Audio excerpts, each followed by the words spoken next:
بسم الله الرحمن الرحيم. الحمد لله رب العالمين، والصلاة والسلام على سيد الأنبياء والمرسلين وعلى آله وأصحابه وأهل بيته وذرياته أجمعين والعاقبة للمتقين. قال الله تبارك وتعالى في كلامه المجيد والفرقان الحميد: بسم الله الرحمن الرحيم. يا أيها الذين آمنوا اجتنبوا كثيرا من الظن إن بعض الظن إثم ولا تجسسوا ولا يغتب بعضكم بعضا أيحب أحدكم أن يأكل لحم أخيه ميتا فكرهتموه واتقوا الله إن الله تواب الرحيم. صدق الله العظيم وصدق رسوله النبي الكريم ونحن على ذلك من الشاهدين والشاكرين والحمد لله رب العالمین. تمام حضرات محبت سے درود پاک پڑھیے. اللہم صلی علی سیدنا مولانا محمد معدن الجود والکرم وآلہ وبارک وسلم. صلاۃ و سلام علیک یا سیدی یا رسول اللہ وعلی آلک واصحابک یا نور اللہ. معزز حاضرین کرام، میں نے آپ کے سامنے قرآن مجید فرقان حمید کی سورہ حجرات کی آیت نمبر 12 کی تلاوت کی ہے، جس میں رب کائنات ارشاد فرماتا ہے: یا ایہا الذین آمنو، اے ایمان والو، اجتنبوا کثیرا من الظن، زیادہ گمانات کرنے سے بچو. ان بعض الظن اسم، بے شک بعض گمان گناہ ہوتے ہیں.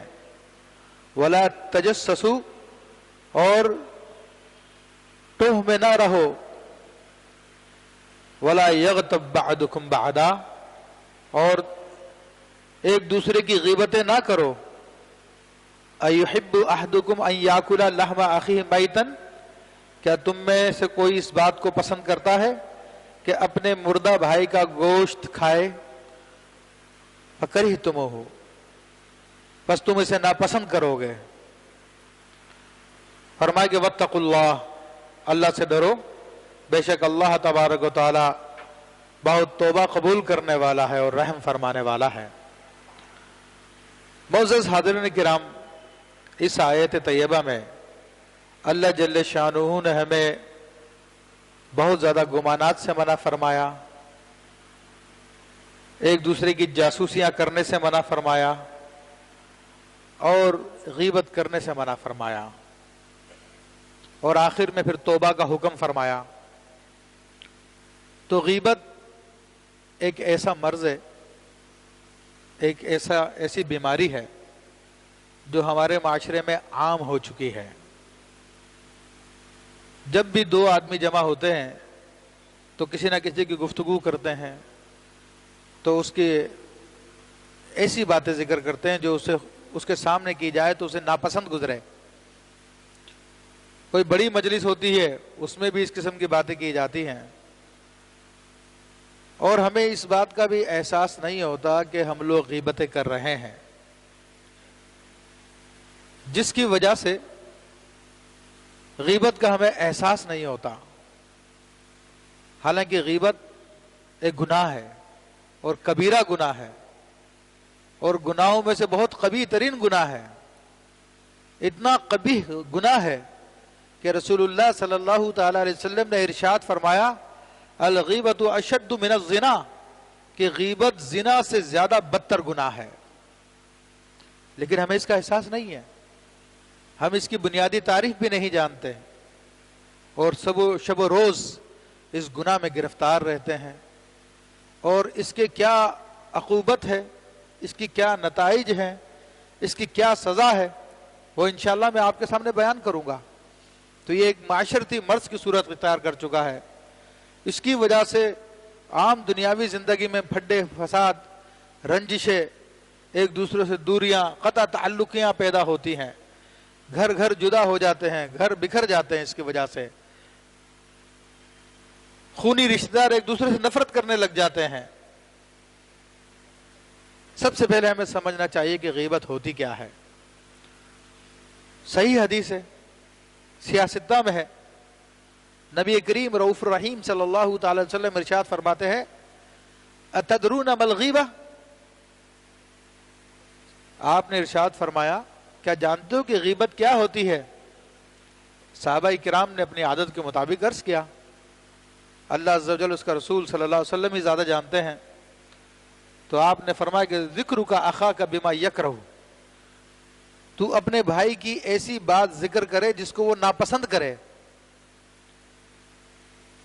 اب اس لفظ میں آپ غور کر لیجئے کہ ایسی بات کا ذکر کرنا اس کی موجودگی میں یا اس کے پیٹھ پیچھے، وہ غیبت ہی ہے۔ بعض لوگ تو کہتے ہیں کیا جی میں تو اس کے سامنے بھی کہہ سکتا ہوں، میں کوئی ڈرتا تھوڑی ہوں کوئی، تو تم اس کے سامنے کہہ سکتے ہو یا اس کے پیچھے کہو۔ رسول اللہ صلی اللہ تعالی علیہ وسلم کے بیان کردہ تعریف کے مطابق وہ غیبت ہے۔ فرمایا کہ ذکر کا آخا کا بما یکرہ، تو اپنے بھائی کا اس بات کا ذکر کرے جس کو وہ ناپسند کرے۔ ایک صحابی نے عرض کی یا رسول اللہ صلی اللہ علیہ وسلم، جو بات میں کہہ رہا ہوں اگر وہ اس میں پائی جاتی ہے ان کان فیہ، تو نبی علیہ الصلوۃ والسلام نے ارشاد فرمایا کہ اگر وہ اس میں پائی جاتی ہے تو وہ غیبت ہے، وَإِن لَمْ يَكُنْ فِيهِ فَقَدْ بُهْتَهُ، اگر وہ بات اس میں نہیں پائی جاتی تو تم نے اس پہ بہتان لگا دیا ہے۔ تو یہ بھی ہمارے غلط فہمی دور ہو جانی چاہیے کہ میں کوئی جھوٹ تھوڑی کہہ رہا ہوں، میں تو سچ کہہ رہا ہوں، اس میں یہ بات ہے۔ تو میرے بھائیوں، اللہ عز و جل اس کے رسول صلی اللہ علیہ وسلم نے غیبت کو حرام فرما دیا اور اسے اشد کبائر میں سے شمار فرمایا۔ اور یہ بات ذہن میں رہنی چاہیے، غیبت صرف زبان سے نہیں ہوتی ہے، جس طرح بول کر غیبت کی جاتی ہے اسی طرح کنایات میں بھی غیبت ہوتی ہے۔ مثلا کسی آدمی کی تعریف کی جا رہی ہے تو کوئی سامنے کہے جی جی جی جانتا ہوں میں انہیں، تو اب یہ جی جی کہنے کا مطلب سب لوگوں کو متوجہ کروانا کہ جس کی تعریف کی جا رہی ہے وہ اس قابل نہیں ہے، وہ تو غلط آدمی ہے، لیکن آپ نے کوئی لفظ استعمال نہیں کیا اس طرح کا کوئی، لیکن لوگوں کو احساس دلا دیا، یا کہا ماشاءاللہ جی جی ماشاءاللہ، اور مقصد یہی تھا کہ سامنے والے کو رد کرنا ہے۔ تو اس انداز میں بھی غیبت ہوتی ہے۔ یا کسی کی زبان سے نہیں کہی غیبت کی بلکہ اشارے سے غیبت کی، مثلا کسی کی تعریف کی گئی تو سر ہلانا شروع کر دیا، تو لوگوں کو یہ احساس دلانا کہ یہ غلط کہہ رہا ہے، وہ غلط آدمی ہے، یہ بھی غیبت ہے۔ اس کے علاوہ آنکھ کے اشاروں سے بھی غیبت ہوتی ہے، ہاتھ کے اشارے سے بھی غیبت ہے، کہ ایک خاتون کا ذکر ہوا تو ایک ام المومنین نے نبی علیہ الصلوۃ والسلام کے سامنے اشارے سے کہا وہی جو ہے ٹھنگنے گد کی ہے، اشارہ کرنا مقصود تھا، تو آپ نے فرمایا کہ تم نے اس کی غیبت کر دی ہے، کیونکہ کسی کو ٹھنگنا بولنا، اس کے سامنے بولنا وہ ناپسند کرتا ہے، تو یہ غیبت میں داخل ہے۔ تو اب اس بات سے اندازہ کر لیجئے کہ ہم کیا کیا کر رہے ہیں۔ اللہ تبارک و تعالیٰ تو اسے مردہ بھائی کا گوشت کھانا قرار دیتا ہے، لیکن ہمیں اس کا کوئی احساس نہیں ہے۔ اور حدیث شریف کے مطابق مسلمان پورے کا پورا دوسرے مسلمان پہ حرام ہے، اس کی جان، اس کا مال، اس کی عزت، آبرو، یہ سب کے سب دوسرے مسلمان پہ حرام ہے۔ مگر آج ہم خون کرنے سے تو ڈرتے ہیں کہ پکڑے جائیں گے، مال چھیننے سے بھی ڈرتے ہیں کہ سزا مل جائے گی، لیکن غیبت کا راستہ ہمارے پاس کھلا ہوا ہے۔ جس سے ذرا رنجش ہوئی اور اس کی برائیاں بیان کرنا شروع کر دی، اگر واقعی اس میں پائی جاتی ہیں تو غیبت، اگر نہیں پائی جاتی تو اس پہ بہتان تراشی کرنا شروع کر دی ہے۔ تو میرے بھائیوں، اس سے ہمیں بچنے کا حکم دیا۔ یہ اتنا مردود گناہ ہے کہ اللہ تبارک و تعالی نے سیدنا موسیٰ علیہ السلام پہ وحی فرمائی، اے موسیٰ علیہ السلام جو غیبت سے توبہ کر کر مرا وہ جنت میں سب سے آخر میں جائے گا. جو غیبت سے توبہ کر کے مرا وہ جنت میں جائے گا تو سب سے آخر میں جائے گا. اور جو غیبت کرتے ہوا مرا, اس نے غیبت سے توبہ نہیں کی, تو جہنم میں سب سے پہلے جائے گا. اب اندازہ کیجئے کتنا شدید گناہ ہے یہ. حدیث شریف میں آتا ہے کہ کل بروز قیامت ایک شخص کا نامہ اعمال اس کے ہاتھ میں دیا جائے گا. وہ نامہ اعمال دیکھے گا تو اس میں نیکیاں ہی نہیں ہوں گی.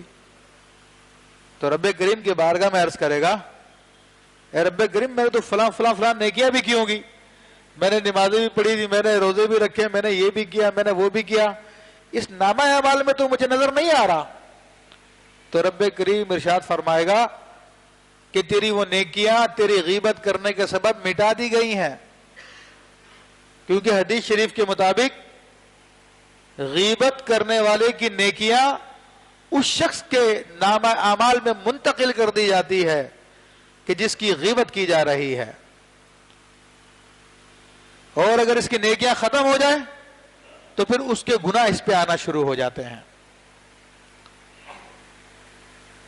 حضرت یحییٰ معاذ رازی رحمۃ اللہ علیہ فرماتے ہیں کہ اگر میں کسی کی غیبت کروں تو اس کے زیادہ مستحق میرے والدین ہیں کہ میں ان کی غیبت کروں, تاکہ اپنی نیکیاں کسی غیر کو تو نہ دوں, اپنے ماں باپ کو پہنچا دوں.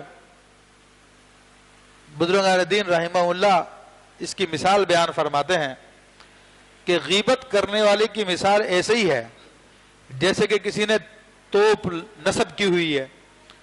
کبھی وہ ایک گولہ پاکستان میں پھینکتا ہے تو دوسرا گولہ ہندوستان میں پھینک دیتا ہے, تیسرا امریکہ میں پھینکتا ہے, کبھی اس محلے میں, کبھی اس محلے میں, کبھی اس گھر میں, کبھی یہاں پر, کبھی وہاں پر. تو غیبت کرنے والا بھی مختلف لوگوں کی غیبتیں کرتا ہے. تو کبھی اپنی نیکیوں کا گولہ جو ہے کسی جگہ بیچتا ہے, تو کبھی نیکیاں کسی جگہ بیچتا ہے, کبھی کسی جگہ بیچتا ہے. بزرگان دین رحمہ اللہ تعالی اس کو سخت ناپسند کیا کرتے تھے, غیبت کے روکنے کا بڑا اہتمام کیا کرتے تھے. ایک مرتبہ سیدنا حسن بصری رحمۃ اللہ علیہ کی خدمت میں یہ بات پہنچی کہ کسی آدمی نے آپ کی غیبت کی, تو آپ رحمۃ اللہ تعالی علیہ نے کھجوروں کا ایک طباق بھرا اور اس شخص کو بھجوایا اور کہا کہ بھائی آپ کا بہت شکریہ, آپ نے اپنی نیکیاں میرے نامہ اعمال میں منتقل کر دی ہے. تو تاکہ سامنے والے کو بھی نصیحت ہو جائے اور سننے والے کو بھی نصیحت ہو جائے کہ غیبت کرنا کتنا برا گناہ ہے اور اس سے انسان کو بچنا چاہیے. تو متعدد احادیث ہیں جس میں واضح طور پہ اس سے منع کیا گیا ہے. حدیث معراج میں آتا ہے کہ نبی کریم رؤوف الرحیم صلی اللہ تعالی علیہ وسلم ارشاد فرماتے ہیں کہ میں جب جہنم پہ سے گزرا تو میں نے کچھ لوگوں کو دیکھا کہ جن کے بڑے بڑے ناخن ہیں اور وہ ان ناخنوں سے اپنے چہروں کو نوچ رہے ہیں, اپنے چہروں کو نوچ رہے ہیں. تو مجھ سے عرض کی گئی, یا رسول اللہ صلی اللہ تعالی علیہ وسلم, یہ وہ لوگ ہیں جو دنیا میں لوگوں کی غیبتیں کیا کرتے تھے, تو آج ان کو یہ سزا دی جا رہی ہے. تو میرے بھائیوں, ہم لوگ چھوٹی چھوٹی باتوں میں غیبتیں کر دیتے ہیں, حتیٰ کہ مسجد میں آ کر بیٹھتے ہیں اور جب آپس میں گفتگو شروع کرتے ہیں تو کسی نہ کسی کا تذکرہ شروع ہو جاتا ہے, اور جب تذکرہ شروع ہو جاتا ہے تو عموماً اس کی برائی ہی بیان کی جاتی ہے اور اس کی ایسی بات بیان کی جاتی ہے جو سنے تو اس کو ناپسند آئے گی, اور ظاہر سی بات وہ غیبت میں داخل ہے.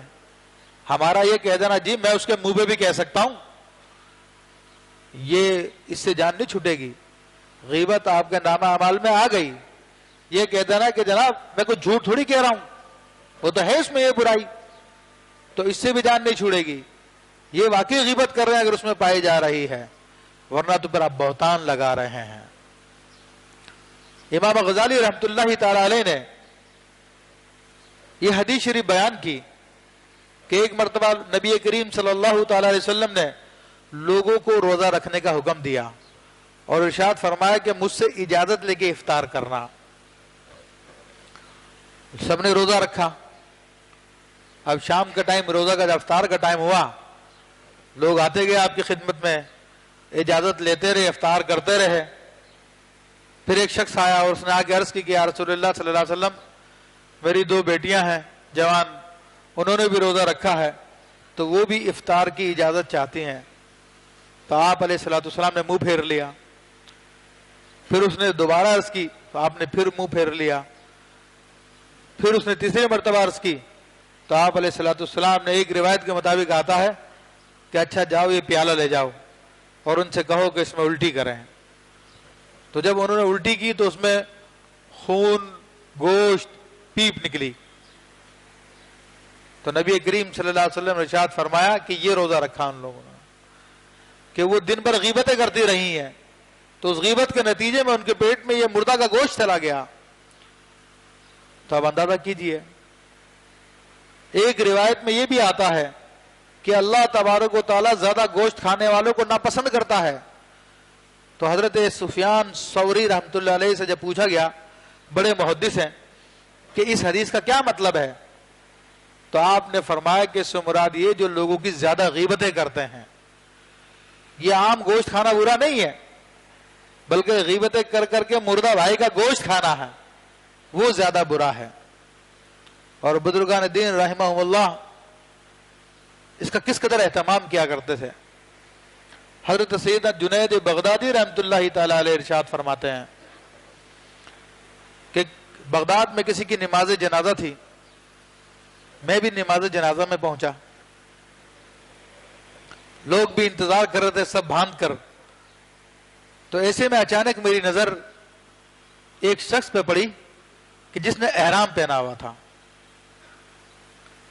اب بغداد میں احرام پہن کے گھومنا، حالانکہ وہ تو مکہ معظمہ میں لوگ پہنتے ہیں عام طور پر، تو آپ فرماتے میرے دل میں خیال آیا کہ بہتر ہوتا کہ یہ آدمی جو ہے یہاں پہ احرام نہیں پہنتا، مطلب کہ دل میں خیال آیا ریاکاری کر رہا ہے یہ۔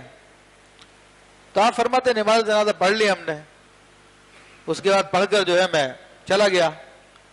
رات کو اپنے اوراد و وظائف کرتا تھا۔ جب اپنے اوراد و وظائف کرنے بیٹھا تو کوئی توجہ نہیں ہوئی، کوئی دل نہیں لگا میرا۔ بہرحال پھر میں سو گیا، پھر تہجد میں اٹھا، پھر میں اوراد و وظائف میں لگا تو کوئی مجھے لطف نہیں آیا۔ اچانک میں نے دیکھا کہ ایک منظر میرے سامنے آیا، کسی مردہ کو لایا گیا دسترخوان پہ رکھ کر، اور میں نے دیکھا کہ یہ وہی نوجوان تھا جو احرام کی حالت میں گھوم رہا تھا۔ تو مجھ سے کہا گیا لو اسے کھا لو۔ تو میں سمجھ گیا کہ معاملہ میرے ساتھ کیا ہوا ہے، جو آج میرا اوراد و وظائف میں دل نہیں لگ رہا ہے۔ تو میں نے کہا کہ اس سے کس طرح خلاصی ہوگی؟ تو کہا کہ اس سے معافی مانگو جس کی تم نے غیبت کی۔ میں نے کہا میں نے غیبت کہاں کی، میں نے تو دل میں سوچا تھا۔ کہا تم بڑے مرتبے والے ہو، تمہارے لیے سوچنا بھی گناہ ہے۔ عام مسلمان زبان سے بولے گناہ ہے، تمہارے لیے سوچنا بھی گناہ ہے۔ تو آپ فرماتے ہیں میں نے پھر اس جوان کو تلاش کیا، تو میں نے اس سے جا کے معافی مانگی، تو اس نے کہا کہ آئندہ تو نہیں کرو گے؟ میں نے کہا نہیں، تو اس نے مجھے معاف کیا، تو پھر میری عبادت کی لذت لوٹ کر آئی۔ تو آج میرے بھائیوں میں شکایت ہے کہ نمازوں میں دل نہیں لگتا، ذکر و اذکار میں دل نہیں لگتا، تو اس کی وجہ یہی ہے کہ یہ مردار کا گوشت کھا کھا کر ہمارے دل فاسد ہو چکے ہیں، ہمارے قلوب مردہ ہو چکے ہیں۔ اب مردہ دل کو کیا مزہ آئے گا، کیا لطف آئے گا؟ تو اپنے دل کو زندہ کیجیے ان گناہوں سے بچا کر، تو پھر انشاءاللہ عبادت کا لطف بھی آئے گا، عبادت کا مزہ بھی آئے گا۔ ہم اپنے ہاتھ سے غیبت کا کوئی موقع جانے نہیں دیتے، اور کوئی ہمارے سامنے کسی کی غیبت کرے تو ہم سن کے خوش ہوتے ہیں، اس کو منع نہیں کرتے۔ جبکہ رسول اللہ صلی اللہ تعالی علیہ وآلہ وسلم کا معاملہ کیا تھا کہ آپ علیہ الصلوۃ والسلام خطاب فرما رہے تھے۔ خطاب فرمانے کے دوران ایک آدمی اٹھ کے چلا گیا، تو دوسرے آدمی نے کہا کہ بھائی یہ تو بڑا عاجز ہو گیا، یعنی اس سے صبر نہیں ہو سکا۔ مراد یہ کہ رسول اللہ گفتگو فرما رہے ہیں، اگر کوئی کام کاج تھا تو بعد میں چلا جاتا، یہ تو بیچ اٹھ کے چلا گیا، ایک جملہ بولا تو نبی کریم صلی اللہ تعالی علیہ وسلم نے فوراً اسے ٹوک دیا مفہوم یہ کہ آپ فرمائے کہ تم نے غیبت کر دی ہے، کیونکہ ہمیں حسن ظن رکھنے کا حکم دیا گیا ہے. ہمیں فرمایا گیا کہ اجتنبوا کثیرا من الظن، بہت گمانات سے بچو. ارے کوئی ضرور تھوڑی دنیا کے کام سے گیا ہو، ممکن ہے کہ اس کو رفع حاجت کا مسئلہ آ گیا ہو، ممکن ہو کہ اس کے جسم میں درد شروع ہو گیا ہو بیٹھنے کی وجہ سے، اس لیے چلا گیا ہو. تو یہ کہنے کہ جناب اس سے تو برداشت نہیں ہوتی دین کی باتیں، دین کی مجلس، اور فوری طور پہ جو ہے اس کے بارے میں رائے قائم کر لینا، یہ غیبت کی علامت ہے، دل کے فاسد ہونے کی علامت ہے کہ انسان جو ہے حسن ظن سے خالی ہو گیا ہے. اس کے بارے میں کوئی اچھا محل تلاش کرے، کوئی اچھا محمل تلاش کرے. تو آیت طیبہ کی ترتیب بھی دیکھیے. یہ 12ویں آیت جو میں نے خطبے میں پڑھی تھی سورہ حجرات کی، ابتدا یوں ہوتی ہے کہ اے ایمان والو اجتنبوا کثیرا من الظن، کہ تم بچو زیادہ گمانات کرنے سے. کہ جب انسان گمان کر رہا ہوتا کسی کے بارے میں تو اس میں اچھا گمان بھی آتا ہے، برا گمان بھی آتا ہے. تو اللہ نے ارشاد فرمایا ان بعض الظن اسم، کہ بعض گمان گناہ ہوتے ہیں. پھر فرمایا کہ ولا تجسسوا، ایک دوسرے کی ٹوہ میں نہ لگے رہا کرو، ایک دوسرے کے راز جاننے کی کوشش نہ کرو کہ وہ گھر میں کیا کر رہا ہے، پسے پردہ کیا کر رہا ہے، وہ کہاں پر جاتا ہے، وہ کیوں جاتا ہے. آج ہماری عادت تو یہ ہو گئی ہے کہ اس قسم کی خبریں نکال نکال کے لوگوں کو بتانا تو اپنی معلومات کا اظہار کرنا ہوتا ہے. بلکہ آج ہمارا دجال میڈیا چلی اسی بات پہ رہا ہے، جس کو اسکینڈلز کہتے ہیں. وہ لوگوں کے بنا بنا کے بیان کرتا ہے اس بات کو اور گناہ کو عام کرتا ہے. تو اللہ تبارک و تعالیٰ نے فرمایا کہ پہلے گمان سے بچو، کیونکہ جب انسان بدگمانی کرتا ہے تو پھر اس کے دل میں تجسس پیدا ہوتا ہے. جب تجسس پیدا ہوتا ہے تو ٹوہ میں لگ جاتا ہے، اور جب ٹوہ میں کسی کے لگ جاتا ہے تو کوئی چھوٹی موٹی بات اس کے ہاتھ آ جاتی ہے اور پھر وہ لوگوں کو بتاتا ہے تو غیبت شروع کر دیتا ہے. تو ترتیب سے بیان فرمایا، کیونکہ پہلے بدگمانی پیدا ہوتی ہے، پھر انسان ٹوہ میں لگ جاتا ہے، پھر غیبتیں کرنا شروع کر دیتا ہے. تو فرمایا کہ بدگمانی سے بچو اور ٹوہ میں نہ لگو ایک دوسرے کی، اور ایک دوسرے کی غیبت نہ کرو. تو اس لیے ترتیب سے اس آیت طیبہ ہمیں بتایا گیا. تو رسول اللہ صلی اللہ تعالی علیہ وسلم نے وہاں پر غیبت کی نفی فرمائی. اسی طرح ایک مرتبہ آپ کی محفل مبارکہ میں کسی شخص کا ذکر ہوا اور ایک شخص نے اٹھ کر کسی کی برائی بیان کی یا ایسی بات بیان کی جو اس کو ناپسند آتی. تو ایک دوسرے صحابی رسول صلی اللہ علیہ وسلم نے اٹھ کر کہا کہ نہیں یا رسول اللہ صلی اللہ علیہ وسلم، وہ تو اچھا آدمی ہے، وہ نیک آدمی ہے. تو نبی کریم صلی اللہ علیہ وسلم نے انہیں شاباش دی اور فرمایا جو مسلمان کی عزت کی حفاظت کر دے گا تو اللہ تبارک و تعالیٰ بروز قیامت اس کی عزت کی حفاظت فرمائے گا. تو آج تو ہمارے سامنے لوگوں پہ الزامات لگائے جاتے ہیں تو ہم لوگ ٹوکنے کے بجائے مسکرا دیتے ہیں، ہنس دیتے ہیں اور حیرت کا اظہار کرتے ہیں. اچھا، اگر ہم کسی کو ٹوک نہیں سکتے میرے بھائیوں تو کم سے کم اس محفل سے اٹھ کے چلے جائیں. حضرت عبداللہ بن مبارک رضی اللہ تعالیٰ کے بارے میں آتا ہے کہ آپ کو کسی دعوت پہ مدعو کیا گیا، آپ دعوت میں تشریف لے گئے، کھانا وغیرہ آپ کے سامنے رکھا. تو کھانا شروع ہونے سے پہلے کسی کا تذکرہ چل نکلا تو کسی آدمی نے آپ کے سامنے اس کی غیبت کر دی، یعنی اس کی کسی بات کا ذکر کر دیا. وہ ایسی بات ہوگی جو اس کو ناپسند آتی. تو حضرت عبداللہ بن مبارک رضی اللہ تعالیٰ عنہ بغیر کھائے پہ اٹھ گئے اور اس محفل سے تشریف لے گئے اور اپنے نفس سے کہا کہ تو ایسی محفل میں شریک ہوتا ہے جہاں پہ لوگوں کی غیبتیں کی جاتی ہے، چل اب تجھے میں 3 دن تک کھانا نہیں کھلاؤں گا. پھر 3 دن وہ بھوکے پیاسے رہے اس کی سزا کے طور پر. تو اس قدر یہ بزرگان دین اہتمام کیا کرتے تھے غیبت سے بچنے کا. مگر آج ہم لوگ غیبتیں سن سن کر اتنے عادی ہو گئے کہ ہمیں احساس نہیں ہوتا. اس کی ایک مثال لے لیجئے کہ غیبت گناہ اور اس کی باقاعدہ بدبو ہوتی ہے. لیکن آپ نے چمڑے والوں کو دیکھا ہوگا کہ جو لوگ کھالوں کے رنگنے کا کام کرتے ہیں تو ان کے پاس سے گزرنا بھی عام آدمی کے لیے مشکل ہوتا ہے. اتنی بدبو ہوتی ہے کہ انسان پریشان ہو جاتا ہے. لیکن جو چمڑے کا کام کر رہا ہے وہ صبح شام بیٹھا رہتا ہے اور ہر وقت کام کر رہا تھا، اس کو بدبو نہیں آ رہی ہوتی ہے. تو کیا بدبو ختم ہو گئی ہے وہاں پر؟ نہیں، بدبو تو ہے، لیکن اس کا ناک اٹ گیا بدبو سے، وہ عادی ہو گیا اس بدبو کا۔ تو آج ہمارے معاشرے کا بھی یہ حال ہو گیا ہے کہ غیبت گناہ ہے، اس کی بدبو ہے، لیکن ہم لوگ اس کے عادی ہو چکے ہیں اس بدبو کے، اور ہمیں احساس تک نہیں ہے۔ پھر اسے زنا سے زیادہ برا قرار دیا گیا۔ تو اس کی دو وجوہات ہے، اس کی دو وجوہات ہے۔ ایک وجہ تو یہ کہ زنا کرنے والا زنا کرتا ہے تو اسے احساس ہوتا ہے کہ میں نے گناہ کیا ہے، اور کبھی نہ کبھی توبہ کر لیتا ہے، اے اللہ تو مجھے معاف کر دے، میں نے زنا کیا۔ لیکن غیبت کرنے والا یہ غیبت کرتا رہتا، اسے احساس ہی نہیں ہوتا کہ میں نے گناہ کیا۔ ہاں، کوئی اللہ اپنے فضل سے کسی کے سامنے اس کو احساس دلا دے، جس طرح کہ نبی علیہ الصلوۃ والسلام کی احادیث مبارکہ آپ کے سامنے بیان کی جا رہی ہیں، یا آیت طیبہ بیان کی، تو اللہ کے فضل سے احساس ہو جائے تو ایک الگ بات ہے، ورنہ عام آدمی کو احساس نہیں ہوتا کہ میں نے گناہ کیا ہے، تو وہ توبہ نہیں کرتا، تو اس لیے زیادہ شدید گناہ ہے۔ پھر دوسری وجہ کیا ہے کہ زنا کرنے والا توبہ کرے گا تو اس کا گناہ معاف ہو جائے گا، لیکن غیبت کا مسئلہ یہ ہے کہ اگر جس کی غیبت کی ہے اور اس کو علم ہو جائے کہ اس نے میری غیبت کی ہے، تو جب تک اس سے نہ بخشوا لے، اس کو معافی، اس کو راضی نہ کر لے، تب تک اللہ کی بارگاہ میں اس کی توبہ قبول نہیں ہوتی ہے۔ اس لیے اسے زنا سے بدتر قرار دیا گیا۔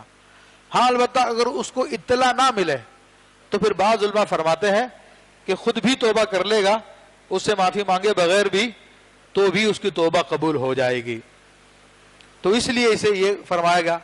البتہ غیبت کے بعض مواقع مستثنا ہیں جہاں پر شریعت مطہرہ اجازت دیتی ہے کہ اس بات کو بیان کیا جا سکے۔ مثلا ایک آدمی ہے جو اعلانیہ گناہ کرتا ہے، اعلانیہ فسق و فجور میں مبتلا ہے، تو اب اگر اس کے گناہ کو بیان کیا تو اس میں غیبت نہیں ہے۔ مثلا ہمارے یہاں پہ سیاستدان سر عام شراب بھی پی لیتے ہیں، اور شراب پی کے تقریر کرتے ہیں اور بے ہوش ہو کے گر بھی جاتے ہیں۔ کوئی یہودیہ سے شادی کر رہا ہے، اپنے بچے بھی اس کے حوالے کر دیے ہیں، بچے بھی یہودی بن رہے ہیں، تو یہ ہے شدید گناہ۔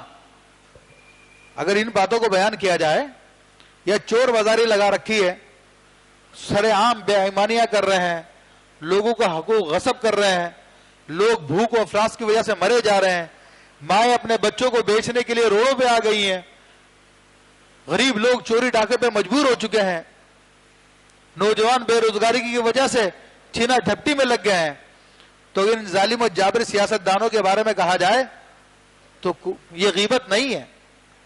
اپنے مفادات کی خاطر ہر ایک کے ساتھ مل جاتے ہیں، لیکن عوام کے حقوق کا جو خون کیا جا رہا ہے اس کے خلاف بولنے کے لیے تیار نہیں ہوتے، تو ان اگر عیوب کو بیان کر دیا جائے تو غیبت نہیں ہے۔ اسی طرح ہم دیکھتے ہیں کہ کوئی شخص گناہوں میں مبتلا ہو گیا ہے اور گھر والوں سے چوری چھپے وہ گناہ کر رہا ہے، تو ممکن ہے تو اس کے گھر والوں کو جا کے اطلاع کر دی جائے کہ آپ کے گھر کا فرد، آپ کا بچہ فلاں فلاں جگہ پہ جاتا ہے جو غلط جگہ ہے، تو اصلاح کی نیت سے اگر اطلاع دی تو یہ بھی غیبت نہیں ہے۔ اور اگر ڈائریکٹ کہنے کی ہمت نہیں ہے تو لکھ کر ان کو خط کے ذریعے اطلاع کر دے کہ بھائی اپنے بچے کو بچاؤ، وہ فلاں فلاں باتوں میں ملوث ہے۔ یا یہ کہ کوئی اپنے بچے یا بچی کی شادی کرنا چاہتا ہے اور وہ لڑکا یا لڑکی کے بارے میں معلومات کرنا چاہتا ہے، اور آپ سے مشورہ کیا اس نے کہ جناب کیسے ہیں وہ لوگ، یا وہ لڑکی یا لڑکا کیسا ہے، اور آپ کو پتا کہ اس میں بری عادتیں پائی جاتی ہیں، تو آپ اس کو بتا سکتے ہیں، کیونکہ یہ خیر خواہی ہے مسلمان کے ساتھ کہ اس کو ایک مصیبت میں پھنسنے سے بچانا ہے، تو یہ بھی غیبت نہیں ہے۔ یا آپ مفتی کے پاس جاتے ہیں فتویٰ لینے کے لیے، قاضی کے پاس جاتے ہیں فیصلہ کرانے کے لیے، تو وہ دونوں سے کہتا کہ بھئی صورتحال بتاؤ، تو وہ پھر اس کے بارے میں بتاتا کہ اس نے ایسا کیا ایسا کیا ایسا کیا، وہ بتاتا کہ اس نے ایسا کیا ایسا ایسا کیا، تو یہ بھی غیبت نہیں ہے، اس میں بھی گناہ نہیں ہے۔ یا یہ کہ آپ دیکھتے ہیں کوئی شخص کسی سے دوستی میں ملوث ہو رہا ہے اور آپ کو جانتے ہیں کہ یہ شخص گمراہ ہے، بد مذہب ہے، یہ اس کے عقیدے کو بھی خراب کر دے گا یا اس کے اخلاق کو بھی خراب کر دے گا، تو آپ اس آدمی کو سمجھا سکتے ہیں کہ آپ فلاں آدمی کے پاس جا رہے ہیں، اس سے بچیں، آپ اس میں یہ باتیں پائی جاتی ہیں۔ تو ایسی صورت میں شریعت اسے بھی غیبت نہیں قرار دیتی، بلکہ یہ مسلمان کی خیر خواہی ہے، مسلمان کے ساتھ بھلائی کرنا ہے۔ تو یہ چند صورتیں ایسی ہیں جن میں شریعت مطہرہ نے غیبت کی اجازت دی ہے، ادروائز دیگر صورتوں میں فرمایا گیا ہے کہ غیبت کسی کی جائے تو اس کو خاموش کرا دے، اس کو منع کر دے غیبت کرنے سے، اگر وہ غیبت کرنے سے باز نہیں آتا تو اس محفل سے اٹھ کے چلا جائے۔ اسی طرح شریعت مطہرہ میں غیبت کے حوالے سے بہت سارے احکام ہیں۔ غیبت کی ایک صورت کو کفر بھی قرار دیا گیا ہے۔ ویسے غیبت کبیرہ گناہ میں سے ہے، لیکن ایک صورت کفر بھی فرمائی گئی۔ وہ کفر کی صورت کون سی ہے؟ فقہا فرماتے ہیں کہ جب کسی سے کہا جائے کہ تم غیبت نہ کرو تو سامنے والا کہتا میں کوئی جھوٹ تھوڑی بول رہا ہوں،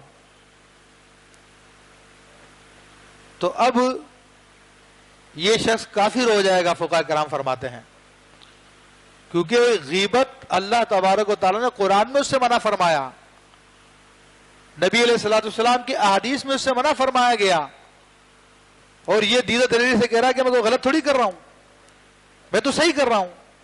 یعنی جس چیز کو اللہ نے حرام کیا، جس چیز کو اللہ کے رسول نے حرام کیا، اور اس کو یہ صحیح سمجھ رہا ہے اور اس پر بڑا شعر ہو رہا ہے، بڑی بہادری کا اظہار کر رہا ہے، تو یہ بات فقہا کرام نے اسے کفر فرمائی ہے۔ تو اس میں شرط یہی ہے کہ وہ غیبت کے بارے میں جانتا ہو کہ غیبت ایک گناہ ہے، اس گناہ کو جان کر پھر اس پہ دیدہ و دلیری کرے تو پھر اسے کفر کہا جاتا ہے۔ اسے صرف غیبت ہی کی بات نہیں ہے، بلکہ کسی بھی گناہ کو جان کر اس کو حلال سمجھے، جو حرام قطعی ہے اس کو حلال سمجھے تو کفر میں انسان مبتلا ہو جاتا ہے۔ اس کی بہت ساری مثالیں دی ہیں، جیسا کہ عالمگیری میں ایک مسئلہ بیان کیا، کوئی شخص چوری کرنے کے لیے جاتا ہے تو بسم اللہ شریف پڑھ کے چوری کرے معاذ اللہ، یا شراب پیتا ہے تو بسم اللہ پڑھ کر جو شراب پیے، تو بسم اللہ پڑھ کے یہ کام کرنا جو حرام قطعی ہے، تو اس کا مطلب یہ کہ اس کے نزدیک یہ اچھا کام ہے، جب بھی بسم اللہ پڑھ رہا ہے اس کے نزدیک یہ جائز ہے تبھی پڑھ رہا ہے۔ تو ہر وہ کام جس کو اللہ عز و جل اور اس کے رسول صلی اللہ تعالی علیہ وسلم حرام قرار دے چکے ہیں اور وہ قطعی ثبوت اور قطعی دلالہ ہو، تو اس کا انکار کرنا کفر ہو جاتا ہے۔ ایسے ہی کسی چیز کو اللہ عز و جل اور اس کے رسول صلی اللہ علیہ وسلم حلال قرار دے چکے ہیں اور کوئی شخص اپنی عقل کی بنیاد پر اس کو حلال جانے تو وہ شخص بھی دائرہ اسلام سے خارج ہو جاتا ہے۔ تو یہ ایک مسئلہ درمیان میں آیا تو میں نے آپ کو بیان کیا۔ تو میرے بھائیو، یہ تمام کی تمام احادیث اس بات سے دلالت کرتی ہے کہ غیبت شدید گناہ ہے، اور ہم تمام حضرات کو اس گناہ سے ضرور بچنا چاہیے اور اپنے دل میں ارادہ کرنا چاہیے، عہد کرنا چاہیے اپنے آپ سے کہ آئندہ ہم کسی کی غیبت نہیں کریں گے، اور کوئی ہمارے سامنے کسی کی غیبت کرے گا تو ہم اس کو منع کر دیں گے، اگر وہ اس سے باز نہیں آیا تو ہم اس کی محفل سے اٹھ جائیں گے۔ تو جب تک ہم اپنے آپ کو، اپنے نفس کو اس کام پہ ترغیب نہیں دیں گے، اپنے آپ کو اس میں قائم نہیں رکھیں گے، تب تک ہم اس گناہ سے نہیں بچ سکتے ہیں۔ اور یہ شدید گناہ سے بچنے کی صورت یہی ہے جو میں نے آپ کے سامنے بیان کی۔